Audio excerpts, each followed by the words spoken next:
Kiruthika madam, இப்போ என்னன்னா ஒட்டுமொத்தமாக தமிழ்நாடு முழுக்க இருக்கிற ரேஷன் கார்டு வைத்திருக்கிற எல்லாருக்கும் உரிமை தொகைன்னு சொன்னாங்க. அப்புறம் தகுதி வாய்ந்தவர்களுக்குன்னு மாறுச்சு. அப்புறம் அதுலயே வந்து நிறைய சிக்கல்களை எல்லாம் நம்ம கடந்து பார்த்துட்டு வந்திருக்கிறோம்.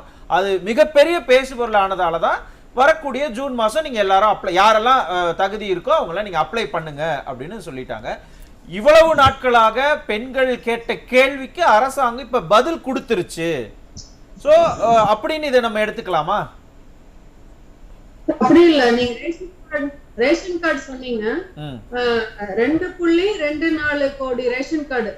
அதுக்கு வந்து இவங்க கொடுத்திருக்கிறது வந்து 1.63 கோடி பேருக்கு கொடுத்திருக்காங்க, கொடுக்குறோம்னு சொல்லிருக்காங்க. பட் பெண்களுக்கு வந்து என்ன ஆக்சுவலி தேவை, இது வந்து அவங்கள வந்து ஓகே நீங்க வீட்டுல வேலை செய்றீங்க அதனால உங்களை ஹானர் பண்றோம் அப்படிங்கறது இல்ல. பெண்களுக்கு எக்கனாமிக் இண்டிபெண்டன்ஸ் வேணும், சம்பாதிக்கக்கூடிய கெப்பாசிட்டியை வந்து இவங்க இன்க்ரீஸ் பண்ணணும். அதுக்கு வந்து என்ன பண்ணிருக்காங்க ஒண்ணு. ரெண்டாவது, வாழ்றதுக்கு ஒரு பெண்களும் குழந்தைகளும் சேஃபா வாழ்றதுக்கு ஒரு நாடாக தமிழ்நாடு மாற வேண்டும். ஏன்னா இப்ப பாத்தீங்கன்னா கிரைம் அகேன்ஸ்ட் விமன் வந்து 52% ஏறி இருக்கு. சரிங்களா? போக்சோ கேசஸ் எடுத்துக்கோங்களேன். 2023ல 4581 கேஸ், 2024 6975 கேஸ். நாளொரு மேனியும் வந்து அது டெய்லியுமே நியூஸ்ல வந்து நம்ம பாக்குறோம். டெய்லி பெண் குழந்தைகளுக்கு எதிரான இது பிரச்சனைகள், அப்புறம் பெண்களுக்கு எதிரான குற்றங்கள், அது வீட்டு டொமஸ்டிக் வயலன்ஸா இருக்கலாம், அது எதுவாக இருந்தாலும் இருக்கலாம். இவங்க வந்து அப்படி தப்பு பண்றவங்களுக்கு வந்து முறையாக வழக்கு நடத்தி, துரிதமாக வழக்கை நடத்தி தண்டனை வாங்கி கொடுத்து அந்த விமென்ஸ் கமிஷன் மூலமா எடுத்து சொல்லி அது என்ன ஆக்ஷன் டேக்கன் ரிப்போர்ட்டை வந்து அசம்பிளில வந்து சப்மிட் பண்ணணும். அந்த மாதிரி என்ன சப்மிட் பண்ணிருக்காங்க. அப்ப இது எந்த நம்பிக்கையை வந்து பெண்களுக்கு ஏற்படுத்துகிறது? புரியுது மேடம். கிருத்தியா மேடம், இப்ப நீங்க 2 விஷயம் சொல்லிருக்கீங்க. ஒண்ணு, ஒவ்வொரு பெண்களும் பொருளாதார ரீதியாக வலுவா இருக்கணுங்கிறது தான் இந்த திட்டமே. அதை தான் அவங்க சொன்னாங்க. அதனாலதான் உரிமை தொகைன்னு நாங்க கொடுக்குறோன்னு அந்த விளக்கம்லாம் பெருசா கொடுத்திருந்தாங்க. அதுலதான் சிக்கல் வந்துச்சு. அதுல இப்ப யாருக்கு கிடைக்கலையோ நாங்க கொடுக்குறோம் அப்படின்னு அவங்க இப்ப அக்செப்ட் பண்ணிக்கிறாங்க. ஒண்ணு. இன்னொன்னு, இப்ப பெண்களுக்கு எதிரான குற்றங்களை பார்த்துக்கிட்டு நான் சும்மா இருக்க மாட்டேன், நான் சர்வாதிகாரியாக மாறுவேன் அப்படின்னு காவல்துறை அலுவலர்களை எல்லாம், காவல்துறை அதிகாரிகளை எல்லாம் வச்சு நான் அப்பப்ப மீட்டிங் போடுவேன், அதுல நான் இன்ஸ்ட்ரக்ஷன் எல்லாம் கொடுத்துக்கிட்டு தான் இருக்கிறேன்னு முதலமைச்சர் சொல்றாரு. நீங்க சொன்ன அந்த 2 விஷயத்துக்கு அவர் பதில், ஒன்னு நடவடிக்கை, இன்னொன்னு நடவடிக்கைன்னு அவர் சொல்றாரு. சார், குற்றங்கள் அதிகரிச்சுட்டு தானே இருக்கு. குற்றங்கள் அதிகரிச்சுட்டு தானே இருக்கு.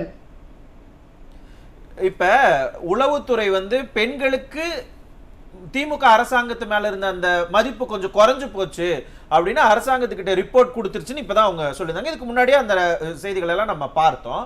அந்த ஒரு ரீசன்னாலதான் இப்ப இந்த 1000 ரூபாயை வச்சு எப்படியாவது பெண்களுடைய ஆதரவை வாங்கிடலாம் அப்படிங்கிற ஒரு ஸ்ட்ராட்டஜி தானா இது?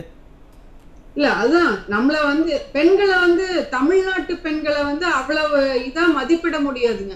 ரொம்ப கம்மியா மதிப்பிடக்கூடாது. ஏன்னா படிச்சிருக்காங்க, நிறைய பேர் படிச்சிருக்காங்க, ஒரு அறிவுபூர்வமாக சிந்திக்க கூடியவர்கள். அப்படி இருக்கும்போது நீங்க இந்த 1000 ரூபாய் 1500 ரூபாய் வச்செல்லாம் அதை மட்டுமே எடுத்துக்க கூடாது கணக்குல. அவங்களை எவ்வளவு தூரம் வலிமையாக்குறீங்க எக்கனாமிக்கலி, அது ஒண்ணு. ரெண்டாவது, இப்போ நீங்க வந்து ஒவ்வொரு பெண்களுக்குமே பெரிய ஃபேமிலி பர்டன் இருக்கு. ஏன்னா டாஸ்மாக் வந்து மிகப்பெரிய ஒரு பாதிப்பை வந்து ஒவ்வொரு குடும்பத்துக்கும் ஏற்படுத்தி இருக்கு. அது கொண்டு வந்தது இவங்கதான். இப்போ ஒவ்வொரு பெண்களுமே வந்து எக்கனாமிக்கலி வந்து இந்த 1000 ரூபாய் எல்லாம் இன்னைக்கு இருக்கிற இன்ஃபிளேஷன், இன்னைக்கு இருக்கிற விலைவாசிக்கு இதெல்லாம் வந்து ஒரு சொற்ப தொகை தான். சரிங்களா? அப்போ அது அவங்கள வந்து மேலும் மேலும் வலு பெறுவதற்கும் அவங்க செக்யூரா சேஃபா இருக்கிறதுக்கும் இந்த அரசு வந்து என்னென்ன ஆக்ஷன் எடுத்திருக்காங்கிறது தான் நம்ம பார்க்கணும். ஒண்ணு எக்கனாமிக் இண்டிபெண்டன்ஸ், ரெண்டாவது சேஃப்டி, பெண் குழந்தைங்களுக்கும் பெண்களுக்கும் டொமஸ்டிக் வயலன்ஸ்ல இருந்து எல்லாத்துக்குமே பெண்களுக்கு ஒரு சேஃப்டி வேணும். அது இல்ல, கிரைம் ரேட் வந்து நான் சொல்ல, NCRB டேட்டா சொல்லுது, நான் தமிழ்நாட்டுல வந்து 53% வந்து ஏறிட்டு இருக்கு கிரைம் அப்படிங்கறது சொல்லுது. அப்போ அதுக்கெல்லாம் என்ன ஆக்ஷன்? டேக்கன் கவர்மெண்ட் சைட்ல இருந்து என்னென்ன ஆக்ஷன் எடுத்திருக்காங்க அப்படின்னா ஒண்ணும் இல்ல. சோ தமிழ்நாட்டை வந்து ஒரு பெண்களுக்கும் குழந்தைகளுக்குமான ஒரு வாழ தகுதியற்ற ஒரு நாடா வந்து இது மாறிட. இப்ப நீங்களே ஒரு விஷயத்த சொல்றீங்க, இந்த 1000 ரூபாங்கிறது வந்து ரொம்ப சொற்பம் தான். எஸ், அது வந்து அக்செப்ட் பண்ணிக்கலாம் தான். ஆனா ஒரு பெண்மணிக்கு 1000 ரூபாய் அப்படின்னா கிட்டத்தட்ட 2,25,00,000 பேர் வந்து ரேஷன் கார்டு வச்சிருக்காங்க. 2,24,00,000 பேர் ரேஷன் கார்டு வச்சிருக்காங்க. அத்தனை பேருக்கு கொடுக்கணும்னா மாசத்துக்கு 2,200 கோடி ரூபாய் கிட்டத்தட்ட நம்ம செலவு பண்ண வேண்டியிருக்கு. அரசு கஜானாவுக்கு அவ்வளவு காசு வேணுமே, ஓராண்டுக்கு எங்க போறது சொல்லுங்க? 13,800 கோடி ஆனுவல் பட்ஜெட் ஒதுக்கி இருக்காங்க அதுக்கு. அதுவே வந்து ஒரு பெரிய பர்டன் தான் இவங்களுக்கு. அதுக்கு பதிலா இப்ப இந்த செல்ஃப் ஹெல்ப் குரூப்ஸ்க்கு நான் வந்து அது பண்ணிருக்கேன் இது பண்ணிருக்கேங்கிறாங்க. ஆனா செல்ஃப் ஹெல்ப் குரூப் வந்து ரொம்ப திணறிட்டு இருக்காங்க. எல்லாருமே வந்து அந்த தொழில் சம்பந்தமா அவங்களுக்கு வந்து நிறைய கஷ்டங்கள் இருக்கு. அதே நிறைய குழுக்களை சொல்றீங்க சீர்படுத்தி அவங்களுக்கு ஒரு வழி ஏற்படுத்தி கொடுக்கறதுக்கு இவங்க வந்து எந்த முயற்சியும் எடுக்கல. அந்த குழுக்கள் எல்லாம் வந்து அதிக வட்டி, கிட்டத்தட்ட 22% வட்டி எல்லாம் கட்டியிருக்காங்க. சோ இதெல்லாம் வந்து அட்டென்ஷன் கொடுத்து அதெல்லாம் சரி பண்ணாம பெண்களுக்கு வந்து இது வந்து எந்த வகையிலும் வந்து அவங்கள வந்து முன்னேற்றாது அப்படிங்கிறது தான். இல்லை மேடம், இப்போ தமிழ்நாட்டில் நம்ம ஓட்டு எடுத்துக்கிட்டோம்னு வைங்களேன், வாக்காளர் பட்டியல் எடுத்துக்கிட்டோம்னா ஆண்களை விட பெண்கள் தான் அதிகமாக இருக்கிறாங்க. ஸோ எப்பவுமே தேர்தலில் யார் நம்மளை ஆள போகிறாங்க அப்படிங்கிறத டிசைட் பண்ணுற அத்தாரிட்டி இப்போ பெண்கள் கையில் தான் இருக்குது. அப்போ பெண்களுக்கான திட்டங்களை நாங்கள் கொடுக்கணும் அப்படின்னு அவங்க முன்னாடி வர்றாங்க இல்லையா? அதை கூட ஏன் வந்து நம்ம அதை அக்செப்ட் பண்ணிக்காம, இல்ல நீங்க ஆட்சி சரியா பண்ணல, பாதுகாப்பு சரியா கொடுக்கலன்னு தவறுகளை மட்டுமே சுட்டி காமிக்கிறோமோ அப்படிங்கிற ஒரு கேள்வி எழுது இல்லையா? இல்ல தவறுகள் மட்டும் சுட்டி காட்டலைங்க. நீங்க திட்டங்கள் கொண்டு வாங்க, ஆனா அது உருப்படியான திட்டங்கள். பெண்களுக்கு முதல்ல எங்களுக்கு செக்யூரிட்டி வேணும், எங்களுக்கு சேஃப்டி வேணும். இன்னைக்கு வந்து இவ்வளவு குற்றங்கள் நடக்கும்போது ரோட்ல நடந்து பயமா இருக்கு. யார்கிட்டயுமே நம்ம எதுவுமே சொல்ல முடிய மாட்டேங்குது. எதுவுமே வந்து ஒரு தைரியமா எதுவுமே வந்து பேச முடிய மாட்டேங்குது. ஏன்னா எப்படி வேணா குற்றங்கள் நடக்குது, ட்ரக்ஸ் எல்லாம் நிறைய ஆயிடுச்சு. அதனால நம்மளுக்கு வந்து பயம் வந்து அதிகரித்திருக்கிறது. அதுக்கேத்த மாதிரிதான் நிறைய கேஸ் வந்து ஃபைல் ஆயிட்டு இருக்குது. போக்சோ கேஸ் எல்லாம் எந்த காலத்திலயும் இந்த அளவுக்கு வந்து ஃபைல் ஆனதே இல்ல. சோ இப்ப வந்து அவேர்னஸ் ஜாஸ்தியா இருக்கு, அதனால ஃபைல் ஆகுது. அப்படிங்கறத விட குற்றங்கள் அதிகரித்திருக்கிறது, அதனால கேசஸ் ஜாஸ்தி ஃபைல் ஆயிட்டு இருக்கு அப்படிங்கிறது தான் உண்மை. அதுக்கு உண்டான தண்டனை வந்து நல்ல அரசு வந்து ரொம்ப ஸ்ட்ராங் ஸ்டெப் எடுத்து தண்டனை பெற்று தந்தால் இந்த குற்றங்கள் வந்து குறைய வாய்ப்பு இருக்கிறது. அது வந்து ஒரு ஏனோதானோ ஒரு அப்படி ஒரு போக்குல வந்து நம்ம எடுத்துட்டு இருந்தோம்னா பெண்களுக்கு முதல்ல அதுதாங்க வேணும், சேஃப்டி வேணும் இல்லைங்க. அதுக்கப்புறம் தான் மத்ததெல்லாம். ரெண்டாவது எக்கனாமிக் இண்டிபெண்டன்ஸ்க்கு பெண்களை வந்து அவங்க நிறைய ஹார்ட் ஒர்க் பண்ணக்கூடியவங்க, நிறைய சாதிக்க கூடியவங்க.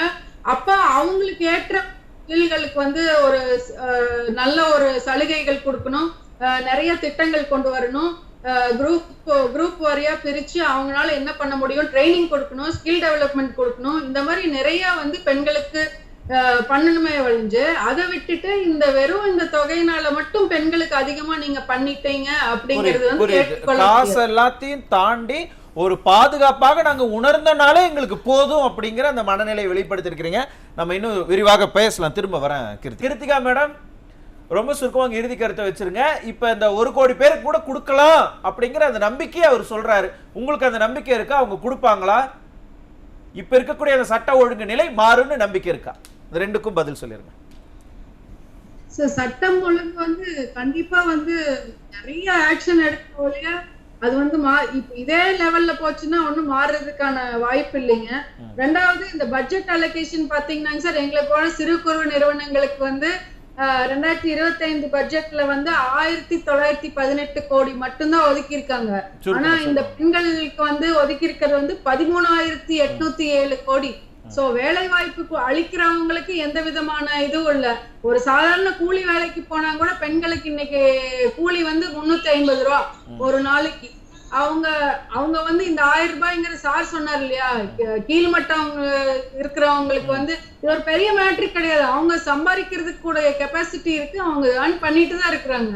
சோ எதுல போக்கஸ் பண்ணணுமோ அதுல போக்கஸ் பண்ணணும். அதை விட்டுட்டு பட்ஜெட் அலோகேஷன்லயே எவ்வளவு டிஃபரன்ஸ் பாருங்க. 13,000 எங்க, 1,900 எங்க. நாங்க 2 கோடி மக்களுக்கு மேல வேலை வாய்ப்பு கொடுத்துட்டு இருக்கோம். எங்களுக்கு உண்டான அது நிதி ஒதுக்கீடு வந்து போதுமானதாக இல்லை அப்படிங்கிறது தொழில் வளர்ச்சிக்கான பெரிய பாதகம்.